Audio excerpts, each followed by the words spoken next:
توحید ربوبیت کا مطلب یہ ہوتا ہے کہ اللہ اکیلا ہی تمام کائنات کا رب ہے۔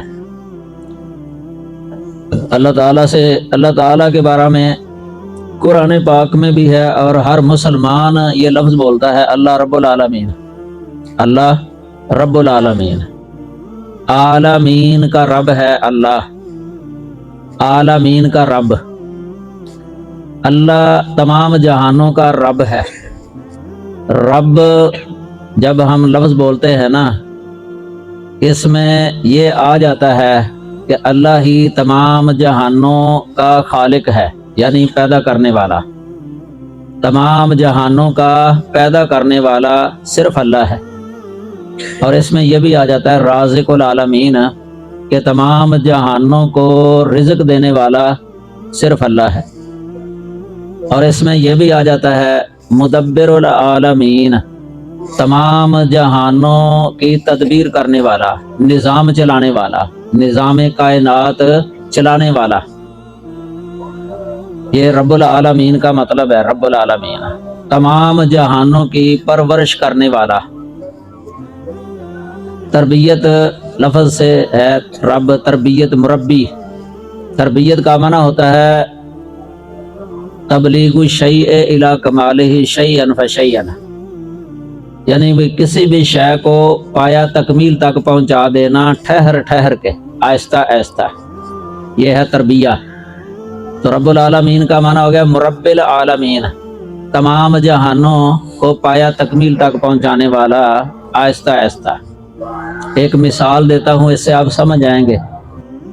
چھوٹا سا بیج ہوتا ہے، دانہ گندم کا ہے یا کسی درخت کے پھل کا، کوئی گٹھلی ہے مثلا، انسان اس کو زمین کے اندر دفن کر دیتا ہے، پانی ڈال دیا جاتا ہے، اس پانی لگایا جاتا ہے۔ چند دنوں کے بعد ایک انگوری نکلتی ہے، انگوری آہستہ آہستہ بڑھتی جاتی ہے، یا وہ درخت جو ہے نا آہستہ آہستہ بڑھتا جاتا ہے۔ ایک وقت آتا ہے جب وہ پورا بڑا درخت بن جاتا ہے، سائے دار درخت۔ یہ بیج کے اندر جو صلاحیت رکھی ہے اگنے کی، اور آہستہ آہستہ بڑھتا ہے، بڑھتا، یہ خود نہیں بڑھتا بلکہ اس کو بڑھانے والا ہے کوئی، وہ ہے رب، رب العالمین۔ اسی طرح انسان ہے، پانی کے قطرے سے پیدا ہوا ہے، کئی مرحلوں سے گزرتا ہے، شکم مادر میں، 3 اندھیروں میں، تو جنین بن جاتا ہے، خوبصورت بچہ، چہرہ خوبصورت ہے، نقش و نگار۔ تو والذی یصورکم فی الارحام کیف یشاء لا الہ الا هو العزیز الحکیم۔ اور دنیا میں آتا ہے، آہستہ آہستہ بڑھتا بڑھتا، ایک وقت آتا ہے پورا انسان بن جاتا ہے، قد آور انسان۔ جب اس حد تک پہنچتا ہے نا، آگے پھر نہیں بڑھتا، پھر آگے نہیں بڑھتا۔ یہ ہے رب، رب العالمین۔ اللہ وحدہ لا شریک نے قرآن مجید کے اندر اپنا جو تعارف کروایا ہے نا، اپنے کاموں کے ساتھ، اپنی صفات کے ساتھ اپنا تعارف کروایا ہے، اپنی توحید ربوبیت کا ذکر کیا ہے، بہت زیادہ ذکر ہے، اکثر سورتوں کے اندر ذکر ہے۔ مثلا سورۃ الفاتحہ ہم پڑھتے ہیں نا، الحمدللہ رب العالمین، رب العالمین کا لفظ آیا ہے نا، یہ اللہ کا تعارف ہے، رب العالمین۔ یہ توحید ربوبیت کے ساتھ اللہ نے اپنا تعارف کروایا ہے۔ اس طرح توحید الاسماء والصفات، وہ بھی توحید ربوبیت کی ایک نوع ہے، قسم ہے، ان کے ساتھ بھی اللہ نے اپنا تعارف کروایا ہے۔ الرحمن الرحیم مالک یوم الدین، یہ اللہ کی صفات ہیں، اللہ کے اسماء حسنی تعارف ہے۔ یا ایھا الناس اعبدوا ربکم الذی خلقکم والذین من قبلکم لعلکم تتقون۔ یہاں بھی دیکھ لیں آپ، اللہ تعالیٰ نے ربکم لفظ استعمال کیا ہے کہ اپنے اس رب کی عبادت کرو جو تمہارا خالق ہے۔ ربوبیت اور خالقیت، رب العالمین ہونا، یہ متضمن ہے خالق العالمین ہونے کو، یعنی جو رب العالمین ہے نا، اس کے اندر پہلے میں نے بتایا تھا کہ خالق العالمین ہونا اس میں آ جاتا ہے رب العالمین میں، تو خالقکم بھی ساتھ فرمایا ہے، یہ تعارف ہے اللہ تعالیٰ کا۔ توحید ربوبیت کو اللہ تعالیٰ نے توحید الوہیت کی دلیل بنایا ہے قرآن مجید کے اندر اکثر صورتوں میں، یعنی اس کا رب العالمین ہونا اس کے الہ العالمین ہونے کی زبردست دلیل ہے۔ دوسرے لفظوں میں ہم یہ کہہ سکتے ہیں کہ جو خالق ہے نا، کائنات کا جو خالق ہے نا، وہی الہ ہو سکتا ہے، جو خالق نہیں ہے وہ الہ نہیں ہو سکتا۔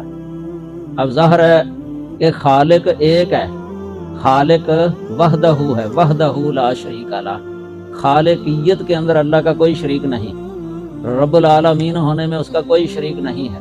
جب خالق العالمین ہونے میں اس کا کوئی شریک نہیں ہے تو الہ العالمین ہونے میں بھی اس کا کوئی شریک نہیں ہے، یعنی جو خالق ہے وہی الہ ہو سکتا ہے۔ جب اللہ کے علاوہ کوئی خالق نہیں ہے تو اللہ کے علاوہ الہ بھی کوئی نہیں ہے، اس لیے اللہ وحدہ لا شریک نے اسی کو دلیل بناتے ہوئے اپنا معبود ہونا ثابت کیا ہے۔ یا ایھا الناس اعبدوا ربکم الذی خلقکم، اے لوگو عبادت کرو اپنے اس رب کی جو تمہارا خالق ہے، یعنی جو رب ہے نا تمہارا، جو خالق ہے تمہارا، وہی تمہارا معبود ہے، عبادت میں اس کا کوئی شریک نہیں ہے۔